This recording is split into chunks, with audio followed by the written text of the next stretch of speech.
സുഹൃത്തുക്കളെ, സഹോദരങ്ങളെ, എല്ലാവർക്കും ന്യൂസ് കേരള TV എന്നിലേക്ക് സ്വാഗതം. അജിത് പവാറിന്റെ വിമാനാപകടം അട്ടിമറിയോ അതോ സാധാരണ അപകട മരണമാണോ? ആർക്കും തീർത്ത് പറയാൻ കഴിയുന്നില്ല. പല രീതിയിലുള്ള ഊഹാപോഹങ്ങളും മറ്റും ചർച്ചയാക്കപ്പെടുകയാണ്. പെട്ടെന്നുണ്ടായ അപകടത്തിലുള്ള മരണം, അദ്ദേഹത്തിന്റെ കൂടെ സഞ്ചരിച്ചിരുന്ന എല്ലാവരും മരിച്ചു. അപ്പോൾ വ്യക്തമായ ഒരു വിവരം പോലും ഇന്ന് വരെ ഗവൺമെന്റ് പുറത്ത് അറിയിച്ചിട്ടില്ല. അന്വേഷണം നടക്കുന്നോ ഇല്ലയോന്ന് പോലും സാധാരണ ജനങ്ങൾക്ക് അറിയാൻ കഴിഞ്ഞിട്ടില്ല. എന്തായാലും മഹാരാഷ്ട്രയിലെ ശക്തനായ ഒരു നേതാവായിരുന്നു അജിത് പവാർ. മഹാരാഷ്ട്രയിലെ എത്രയോ വർഷങ്ങളായി ഏറ്റവും സ്വാധീനമുള്ള ഒരു നേതാവെന്ന് പറയുന്നത് ശരത് പവാറാണ്. അദ്ദേഹത്തിന്റെ ബന്ധു കൂടിയായ അജിത് പവാറിന് സംഭവിച്ച അപകടം അത് കരുതിക്കൂട്ടി ആരെങ്കിലും മനഃപൂർവ്വമായിട്ട് ചെയ്യിച്ചതാണോ? എല്ലാവർക്കും സംശയമുണ്ട്. കാരണം BJPയുമായിട്ട് അദ്ദേഹം ഈ അടുത്ത കുറച്ച് ദിവസങ്ങളായി തെറ്റല്ലായിരുന്നു. അപ്പോൾ ശരത് പവാറും അജിത് പവാറുമായി ചേർന്ന് പോകാൻ അവർ തീരുമാനിച്ചതുമാണ്. അപ്പോൾ ഇതിനിടയിലാണ് NDAക്ക്, മോഡിയുടെ പാർട്ടിക്കും സംഘപരിവാർ ശക്തികൾക്കും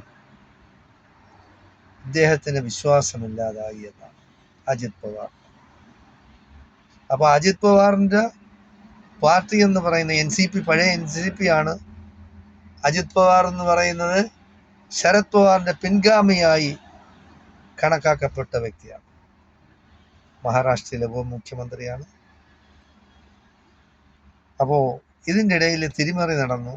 ശരത് പവാർ സ്വന്തം മകളെ പിൻഗാമിയാക്കാൻ ശ്രമിച്ചു എന്നുള്ളതിൻ്റെ പേരിലാണ് NDAയുമായിട്ട് പോയത്. പക്ഷേ അതിനു മുൻപായിട്ട് അജിത് പവാറിന്റെ പേരിൽ കേസ് വന്നതാണ്.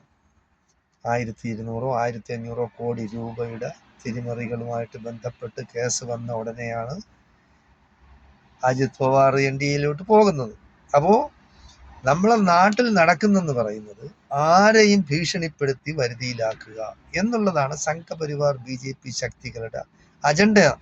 ഇപ്പോൾ നമുക്കറിയാം, നമ്മുടെ കേരളത്തിൽ തന്നെ സാബു മുതലാളി ഇങ്ങനെയുള്ള തെണ്ടികൾ പല സ്ഥലത്തുമുണ്ട്. അയാൾ നേരത്തെ പറഞ്ഞെന്ന് പറഞ്ഞാൽ 2020 എന്ന് പറയുന്ന ക്രിസ്ത്യാനികളുടെ പാർട്ടിയല്ല. തുറക്കുന്നത് നിങ്ങൾ ചാനലിലൊക്കെ കണ്ടാണ്. ക്രിസ്ത്യാനികളുടെ പാർട്ടിയല്ല, ഹിന്ദുക്കളുടെ പാർട്ടിയല്ല, മുസ്ലിങ്ങളുടെ പാർട്ടിയല്ല.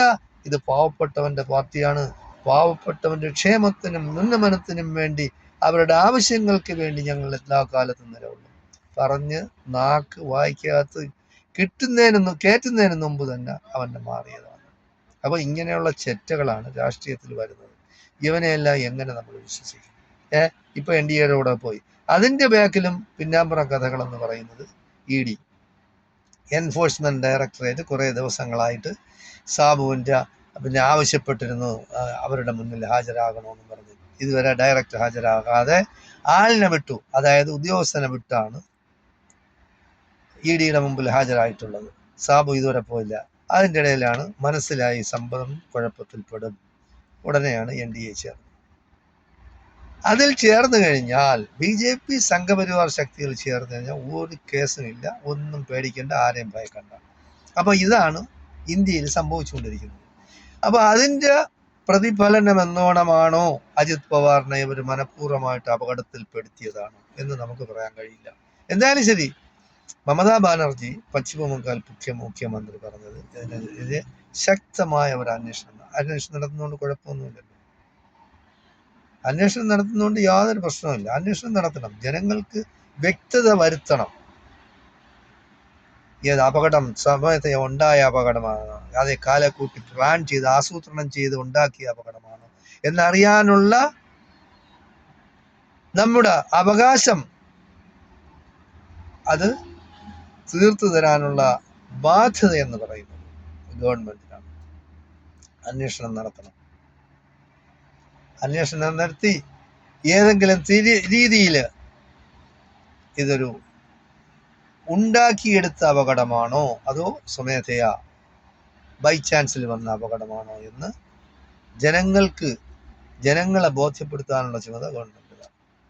എന്തായാലും ശരി, നമുക്ക് കാത്തിരുന്ന് കാണാം. നമ്മുടെ നാട്ടിൽ നടക്കുന്ന സംഭവങ്ങൾ അനുസരിച്ച് ഇതൊക്കെ പ്ലാൻ ചെയ്ത പരിപാടികളാകാനാണ് സാധ്യത. നമുക്ക് പറയാനൊക്കില്ല. ഇപ്പോൾ പല പാർട്ടികളും BJP സംഘപരിവാർ ശക്തികളുമായിട്ട് കൂടുന്നതിൻ്റെ രഹസ്യം എന്ന് പറയുന്നത് തന്നെ ED എൻഫോഴ്സ്മെന്റ് ഡയറക്ടറെ കാട്ടി ഭീഷണിപ്പെടുത്തുകയാണ് ചെയ്യുന്നത്. അതാ ഇപ്പോൾ സ്വയം വെടിവെച്ച് മരിച്ചു റോയി. കോൺഫിഡൻ്റ് ആയിട്ടുള്ള ജോയിയാണ്. നല്ല ആത്മവിശ്വാസമുള്ള വ്യക്തിയായിരുന്നു. എത്രയോ ദിവസങ്ങളായി മാനസികമായി പീഡിപ്പിക്കുന്നു. സ്വയം വെടിവെച്ച് മരിച്ചു എന്നാണ് പറയാൻ കഴിയില്ല. യമനെല്ലാം എന്ത് ചെയ്യും? അവരുമായിട്ട് വാക്ക് തർക്കമുണ്ടായി എന്തെങ്കിലും ആണോ? ഏത് രീതിയിലാണ് മരണപ്പെട്ടത്? അതിനെതിരെ ശക്തമായ പ്രതികരിക്കണം ജനങ്ങൾ പ്രതികരിക്കണം. ഇങ്ങനെ ED കാണിച്ച് എൻഫോഴ്സ്മെന്റ് ഡയറക്ടറേറ്റിനെ കാണിച്ച് വലിയ മുതലാളിമാരെയും വലിയ രാഷ്ട്രീയ നേതാക്കളെയൊക്കെ ഭീഷണിപ്പെടുത്തി വരുതിയിലാക്കുന്ന ഒരു സമ്പ്രദായം പണ്ട് കാലത്തില്ലായിരുന്നു. ഇപ്പോൾ ഈ BJP സംഘപരിവാറുകാർ ഇറങ്ങി അവർ ഏതെല്ലാം തരത്തിലാണ് മനുഷ്യനെ ഉപദ്രവിക്കുന്ന, മനുഷ്യന്റെ ജീവൻ ഇല്ലാതാക്കുന്നത് എന്ന് നമുക്ക് പറയാൻ കഴിയുന്നില്ല. എന്തും എവിടെയും ആർക്കും സംഭവിക്കാം. അവരുടെ വരുതിക്ക് നിങ്ങൾ നിന്നാൽ ഒന്നുകിൽ ഭീഷണിപ്പെടുത്തി നിശബ്ദരാക്കുക, അല്ലെങ്കിൽ ഭീഷണിപ്പെടുത്തി വരുതിയിലാക്കുക, അല്ലെങ്കിൽ അവരുടെ വെച്ച് നീട്ടുന്ന അധികാരങ്ങളോ അവരുടെ എന്തെങ്കിലും സഹായങ്ങളോ സ്വീകരിച്ചുകൊണ്ട് അവരുടെ പാർട്ടിയിലേക്ക് പോകും. അതല്ലാതെ ജീവിക്കാൻ ഇന്ത്യയിൽ ആർക്കും അവകാശമില്ലാത്ത ഒരു സമ്പ്രദായം പുതിയതായിട്ട് BJP RSS സംഘപരിവാർ ശക്തികൾ കൊണ്ടുവന്നിരിക്കുകയാണ്. ഇത് അവർക്ക് തന്നെ നാളെ വിനയാവാനാണ് സാധ്യത. അവർക്ക് വിനയാവും. അവരെ ഇതേപോലെ ചെയ്യും. ഇവരെയൊക്കെ ചെയ്യേണ്ടതെന്ന് പറയുന്നത് ക്യാമ്പുകൾ, പ്രത്യേകമായ ഐസൊലേറ്റഡ് ഐലൻഡുകളിൽ പ്രത്യേകമായ ക്യാമ്പ് ഉണ്ടാക്കി ഈ സംഘപരിവാർ BJP ശക്തികളെ പൂട്ടിയിടണം. അങ്ങനെ ഒരു കാലം വരാനുള്ള സാധ്യത നമുക്ക് തള്ളിക്കളയാനൊക്കില്ല. എന്തായാലും ശരി, നമ്മുടെ ജനാധിപത്യം അപകടത്തിലാണ്, മതേതരത്വം അപകടത്തിലാണ്.